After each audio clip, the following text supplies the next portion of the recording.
don't let this sunny picture fool you. It's not been like this today. It's been absolutely chucking it down the whole day. We were supposed to go, me and Reno, out on the Tiger 1200 for a little adventure out, but unfortunately with the sheer amount of rain, we couldn't go. And now it's nearly 5 o'clock in the afternoon. We don't really have time. So, as I need to pop out, I thought there is a video I want to make on this bike, which is to do with slow control. These big touring bikes like these, once you get going, you know, you can really throw them around like pretty much any bike. However, at slow speeds, you do note the weight. This is about 240 something kilos, if I remember correctly. I'm not sure if that's wet or dry. When you've got this big mamma jamma tank full of fuel, it really is going to, you know, put a lot of weight higher up, and I think that's why some people are a little apprehensive of big bikes like this, because they feel a bit tippy. And at slow speeds, well, it's true, they kind of do. Even for me, the first time I jumped on this, and I'd say even for me in the sense that I'm 6'4", so, you know, having the extra height, because this is a very tall bike, makes things a little bit easier for me. But when I put my foot down, there was a slight bit of gravel next to the bike, and you could just feel the bike wanting to go over, and it's trying to push my leg out, which is just something you don't normally get because there isn't that much weight pushing it. So I do think it's a bit of a concern to some people, like riding big bikes like this, like they must be so unwieldy. And they aren't, and they are. Like, as I say, then riding it is nothing like what you'd expect if you would expect it to be an absolute pig wallowing thing that you can't take around a corner. They're not that. They can be agile. Sure, you have to take account the fact that it's a big ass bike, but you can have proper fun on this thing. I mean, like, if you got some proper sized luggage on this, I bet you could scrape them if you really tried through the corners.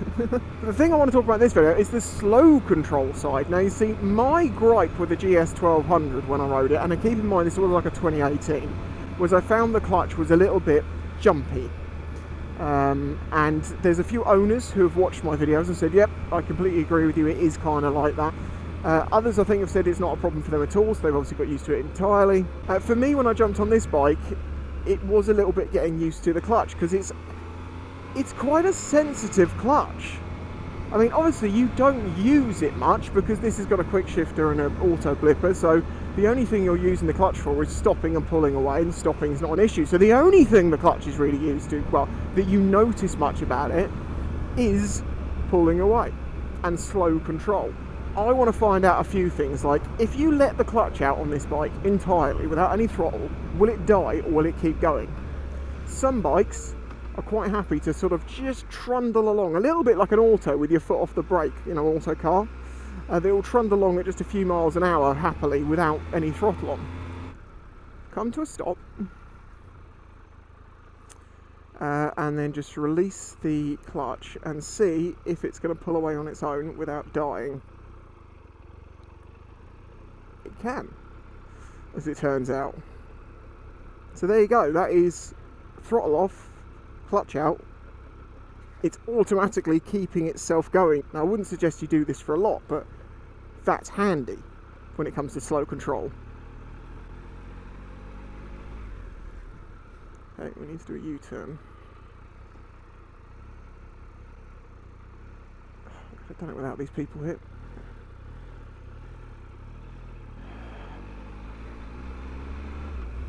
I didn't use a lot of throttle or anything there. I was paying more attention as to where they were going. I didn't want to drop this on the dog and squish it. Yeah, perfect. I just want to try and do some of my slow control stuff, the figure of eights and all that. I really don't want to drop this bike. Okay. So build it up. So you need to use a little bit more revs than I thought you would when I first got riding it. And the clutch point is not quite where I expected it. I actually adjusted this clutch lever, as in the distance out, just to put the biting point more where I wanted it. Not that it really moves the biting point when you just adjust the adjuster, but it moves where your hand has to be, kind of. Oh, foot down. See, this is full lock.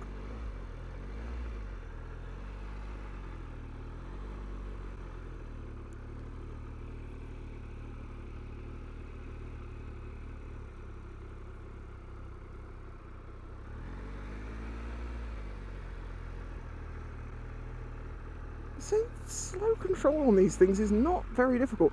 Let's go for the risky one. If I put my foot down or drop it, it's going in the water.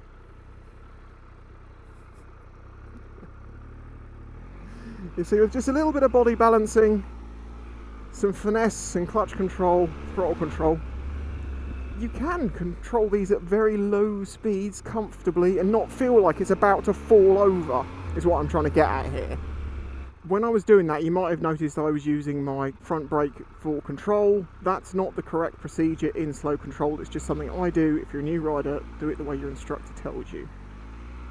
That is rear brake more than the front brake, because you risk putting the bike down doing that. You going around here? Are you actually? Surprise, people actually going where they're saying. No, they're going back round the roundabout again. Oh, and they're going into the bus thing. Perfect. Just perfect. Also, what luck do I have that I get the Rocket 3, remember, and then there was a pandemic, and then I get this Tiger 1200, and then it goes from heatwave to raining for day in, day out. I'm not complaining about the rain, it's nice to be cool, but at the same time it's like, oh man, I wanted to go on some longer trips on this thing. And I've always said, you can get wet. Yeah, but I can't film it. It's difficult. Because I like using this camera and it gets water all over it. I know this sort of slow town riding might not be the most interesting thing in the world, but it's actually the thing that you need to know. Of course, we all know that this bike can go across the world and comfortably take you hundreds of miles a day. Of course we know that. It's a 1200cc adventure bike that costs 15 and a bit grand. If it doesn't, my god. However, that doesn't mean it's going to be good at slow stuff, and I think more people will use this bike for commuting around the city and stuff than taking it on world tours maybe. And in that, you need to filter and you need to have lots of slow control, and I think that's why I'm doing what I'm doing now, if you know what I mean.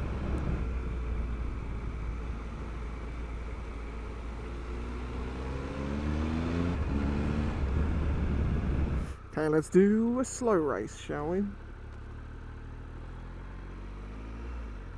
so you've got to find...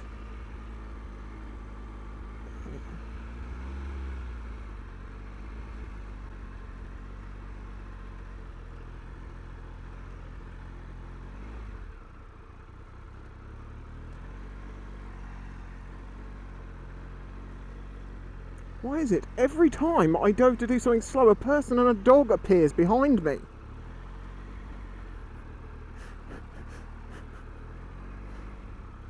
Okay, so let's imagine we're going round this car. Oh yeah, we got round that one. Oh no, there's something in the way.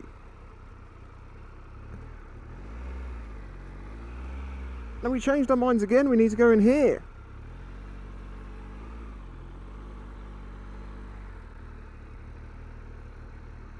See, if I can do this on this bike in a couple of days of having it, I think an owner can do a lot more than me, you know?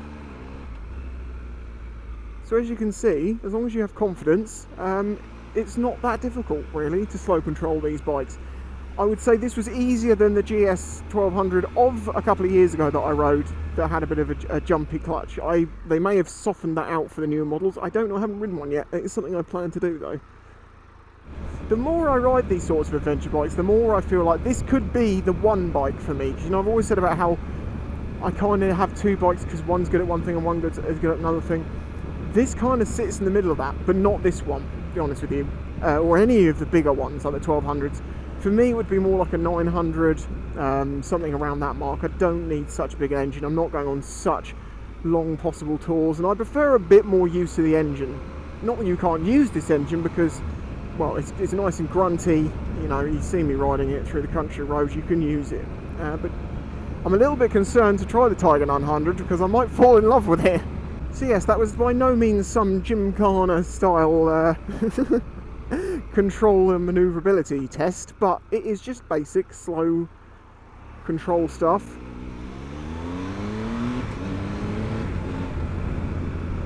To see how this bike copes. I know I'm tall, I do know that, and that makes a difference when it comes to well, how much weight you've got to try and balance the bike, and also how confidently you can put your foot down and stop the thing falling over. I get that, but when my feet are in the air, there's not much difference between me and another rider, weight and size wise. So yeah, the manoeuvrability, the controllability is very nice at slow speeds. See? Why did I use the clutch to change gear? I'm going to get back on my bike and just be like, oh god, I'm going to destroy the gearbox. I don't need the clutch, bang, bang, bang. I'm good at switching backwards and forwards between bikes. I'm used to these things now. Oh dear. Anyway, well, I do have other videos on this bike. I'm going to be doing more. I will do the 2-up with this bike with Reno before the bike goes back. That's why I'm not too worried about this evening. And then I'll do the review as well and everything. Well, thanks for watching. Thanks to my patrons and supporters, and I'll catch you next time. Bye-bye. If you enjoyed this video, please remember to hit the like button and subscribe to see future videos. This channel is made possible by the support of the audience. Please consider joining my Patreon to get early access to videos, questions answered in the monthly Q&A, your name on screen, and some exclusive content, all for as little as $1 a month. You can also check out the links in the description to my merch and other ways to directly support the channel. Thanks for watching.